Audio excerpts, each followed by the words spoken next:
Hey, this recaps as much for me as it is for anybody else because I like going back and watching them every now and again, but I'm going to keep it shorter. I did a 5K today. I set 30 to 40-year-old PR for myself. My PR was 1947 from 2018. Today I ran. I was very, very surprised. I ran 22. They officially put me at 22.9. So basically 20 minutes, 23 seconds.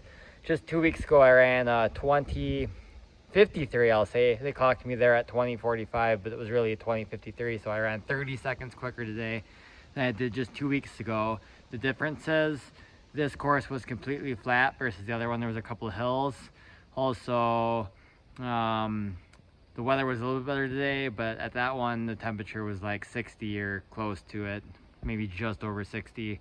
And today the weather was in the low 50s, which definitely felt more comfortable when it was 60, 62 degrees, about 62 degrees out.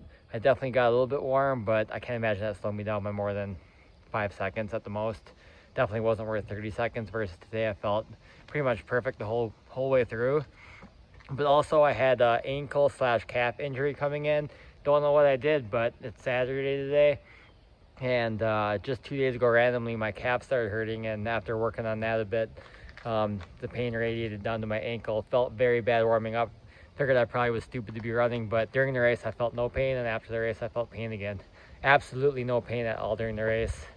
My splits, my average was 6:32 per mile, but my splits were 6:35, which my goal was to start at 6:40.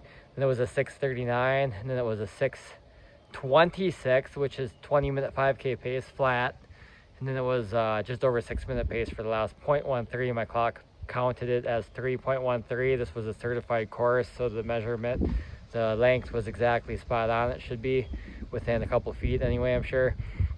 Never done this one before, but it was the Osseo Lions Roar 5K. I got 11th place overall out of 240, but still only 5th in my age group because my age group was stacked. The winning time was 17:00 point something. Yeah, really happy with that. Also, the difference in 2 weeks from the last race maybe was training, but I mean, obviously I didn't gain 30 seconds in 2 weeks. I'm not on a bunch of drugs or anything. Maybe I gained a few seconds. I think mainly the course being flat was the main difference, and the weather helped a little bit. I don't think the ankle really hurt me much, to be honest, because I didn't feel it during the race. So I think mentally going in, I was a little psyched out, but I'm like, whatever, I'm just gonna try to do what I can do. I thought going through at 6:40 would feel hard. I went through the first mile at 6:35. So we'll go through the race. You start on the Osseo High School track, you do half a lap on the track and then leave, and you run through the neighborhoods. You start heading at the north, so this is the north, and then you go this way, and then you go down, and then you run 2 laps around the neighborhood, and then you go back this way to finish. So I knew which way the wind was blowing, and I figured I'd want to draft off someone about a little over a mile in, and then again at about 2.3 miles in, but I was basically in no man's land the whole race. There was a group of people that went out faster than me, and I thought they were going to come back pretty quick because they probably went out too hard, but I didn't catch any of them till almost 2 miles in, and I didn't want to run any quicker than I was since I was already 5 seconds quicker than my goal pace. So I just kind of did my own thing. Figured the pack would come back pretty quick because I figured they were probably going out a little bit hard, but they maintained 100 to 150 meters ahead of me for the whole first mile and a half or so, and then they kind of split up. I'm not sure exactly where they all ended up, but finally about a mile and a half in or a little more, I started closing in on one of them. Bigger, fit looking guy, but a little bit heavier, like heavier with muscle. He looked like more of a football player than a runner, but not like a big football player obviously, but caught him just before around 2 miles in. I drafted off him, but only for a few seconds because I'm like, I'm gonna pass this guy. He's slowing down. I'm feeling pretty good still, surprisingly, but he tried to keep up with me when I tried to pass him for maybe 10 or 15 seconds, and then I passed him, and then quickly closed in on another guy.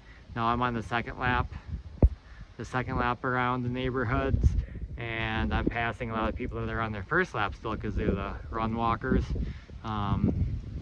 Pretty quickly I caught to another guy and only dropped off him for a couple seconds because I'm like, no, yeah, he's slowing way down past him. And then the next guy, it took me a little bit to pass. I'm about 2 miles in now, but I passed that guy by about 2.6, 2.7.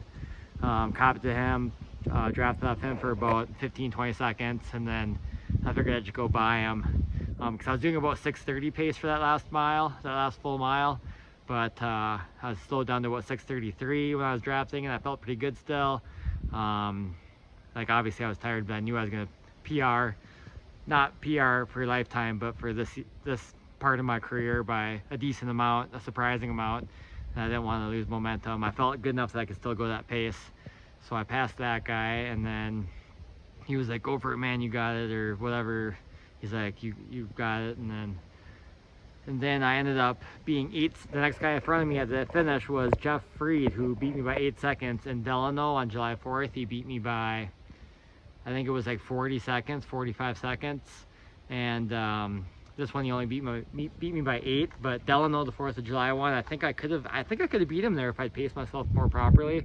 But everyone blew up that day because of the weather on the 4th of July when it was 90, so he probably blew up too.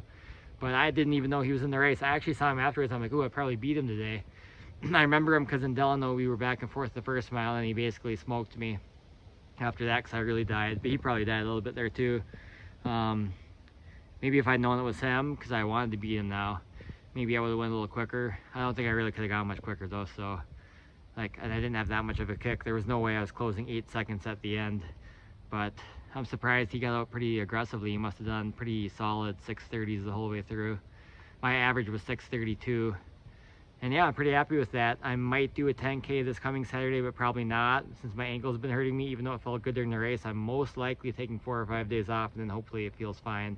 Off, I'm gonna bike. I hate biking, but I gotta keep my fitness up. I got my half marathon in about 5 weeks. I think it's 5 weeks from today, so really happy with how this is going.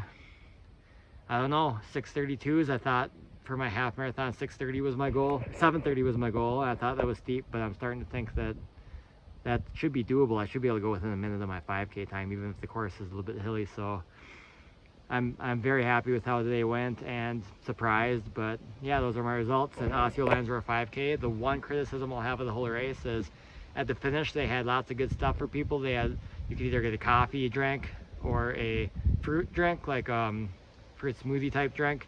They had granola bars, they had fruit snacks, they had bananas, but they didn't have any water at the finish line. I've never finished a race that didn't have any water. So on my cool down run, I went back to the water stop, the one water stop in the race, and got water because I wanted water. I mean, the slushy drink isn't really cutting it for me after that race, but yeah, good day.